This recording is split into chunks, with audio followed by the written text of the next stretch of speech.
Mentang-mentang setnya di rumah gedongan yang tinggi pintunya 3 meteran. Saya aja yang nonton beneran dibikin capek, gimana yang main ya? Apalagi emaknya Samira itu nangis mulu kerjaannya. Film ini banyak memiliki kelemahan mencolok pada logika bercerita dan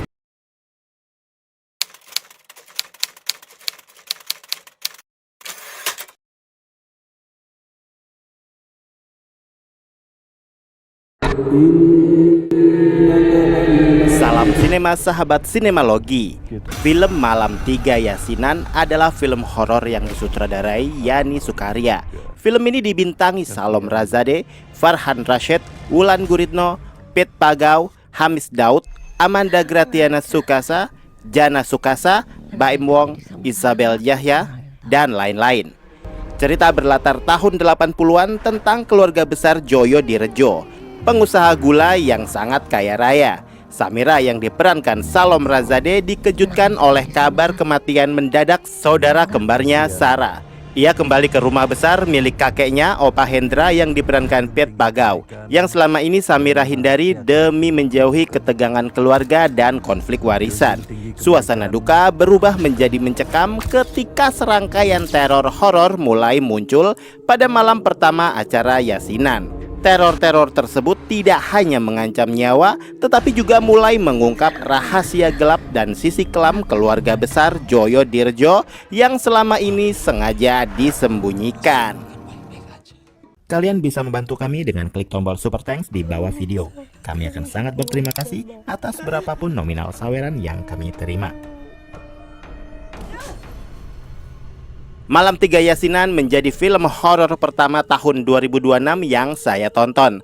Film dengan premis biasa aja, klise banget. Sang penulis mencoba membuat arah film ini menjadi berbau-bau horor psikologis karena ada banyak konflik yang sengaja diumbar yang sayangnya tidak dieksekusi maksimal. Soal judul saja saya sudah traveling kemana-mana. Pertanyaan saya cukup mendasar banget sih.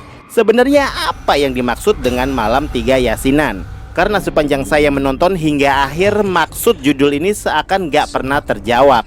Malah saya seperti dipaksa untuk menyimpulkan sendiri apa makna dari judul ini. Kesimpulan sementara saya sih judulnya maksa. Kalau di tempat saya ya, Yasinan itu biasanya dilakukan ibu-ibu PKK setelah maghrib, dan yang dilakukan adalah baca tahlil dan yasin yang kadang dimodif dengan waqiah, al-muluk, dan surat-surat Al-Quran lainnya. Sementara situasi yang terjadi di film ini adalah seharusnya tahlilan atau tahlil. Betul, yang dibaca juga tahlil dan yasin. Benar-benar sangat membingungkan bagi saya.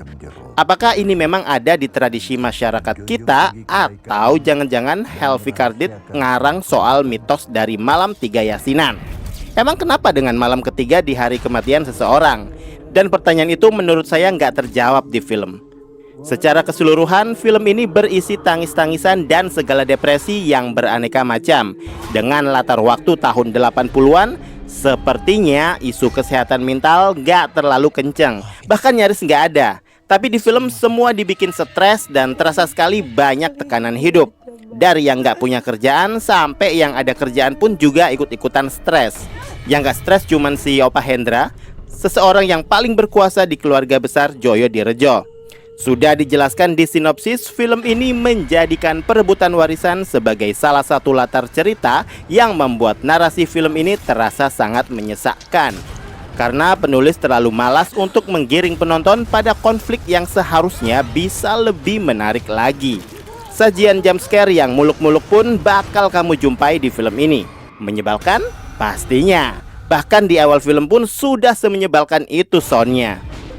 Kisah persoal aib yang harus dibersihkan sebenarnya juga sudah terlalu sering kita jumpai di film-film horor lain. Dan kali ini Malam 3 Yasinan tidak memberikan hal baru. Masih tetap mengandalkan plot arwah balas dendam karena matinya nggak wajar, dengan ornamen-ornamen teror klise dan seakan gak ada niat pembaruan. Adegan-adegan repetisi yang mengisi cerita dari awal hingga akhir film. Perhatikan saja scene ketuk-ketuk pintu atau dobrak-dobrak pintu, termasuk aktivitas di depan pintu. Bener-bener sebuah bukti kemalasan menulis cerita.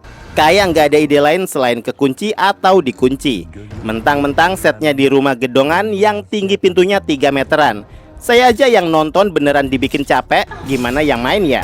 Apalagi emaknya Samira itu nangis mulu kerjaannya.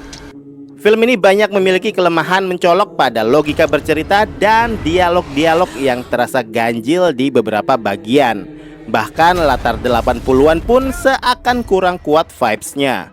Beberapa adegan rasa-rasanya kurang memiliki transisi yang halus, seperti perubahan emosi drastis karakter dari kesedihan yang mendalam menuju aktivitas normal tanpa pengembangan karakter yang memadai. Jadi agak aneh ngelihatnya. Termasuk narasi cerita yang benar-benar gagal mengajak penonton untuk rela bersimpati pada duka para karakter. Saya sebagai penonton cenderung hanya menjadi pengamat pasif terhadap kesedihan mereka daripada merasakan keterikatan emosional yang seharusnya bisa terjadi.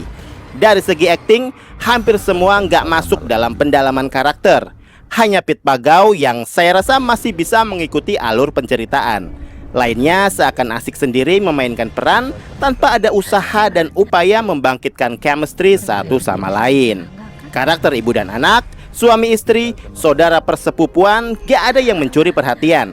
Hampir semuanya flat dan kosong. Nama Hamis Daud yang namanya sempat viral karena kasus perceraiannya dengan Raisa pun gak bisa membantu banyak. Ada banyak dialog yang kaku yang keluar dari karakter yang dia mainkan. Duo ibu anak, Ulan Guritno dan Salom Razade pun juga nggak seperti biasanya. Di film ini mereka seakan meredup tanpa sinar. Bahkan karakter si kembar Samira dan Sarah yang dia perankan pun nggak terlalu memorable, gampang terlupakan. Kembar yang hampir nggak ada bedanya. Hanya dibedakan satu santun, satunya rebel. Meski ujung-ujungnya yang rebel pun lupa kalau dianya rebel. Ditambah scoring yang malah bikin ganggu suasana, lagu layu sebelum berkembang sukses terngiang-ngiang di kepala hingga video ini saya posting. Karena memang ya diulang-ulang aja terus. Entah scoringnya, entah permainan biolanya. Yang jelas hatiku hancur mengenang di kau. Yang pasti film ini mengusung jargon klasik Jawa, yaitu mikul duwur mendem jero, yang artinya kurang lebih menghargai jasa orang tua dan kalau bisa menutupi segala aibnya, yang malah ditafsirkan ulang sebagai ironi dalam menutupi dosa masa lalu keluarga penggede ini. Pada akhirnya film Malam Tiga Yasinan adalah film horor lokal yang masih mempertahankan gaya lama dalam eksekusi.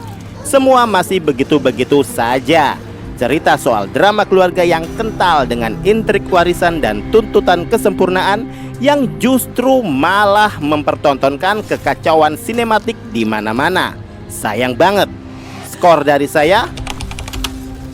Demikian video reaksi dari film Malam Tiga Yasinan yang tayang di bioskop. Silakan like, komen, dan subscribe kanal ini. Cek juga akun-akun media sosial Sinemalogi. Dan jangan lupa bersinema dahulu, berbahagia kemudian.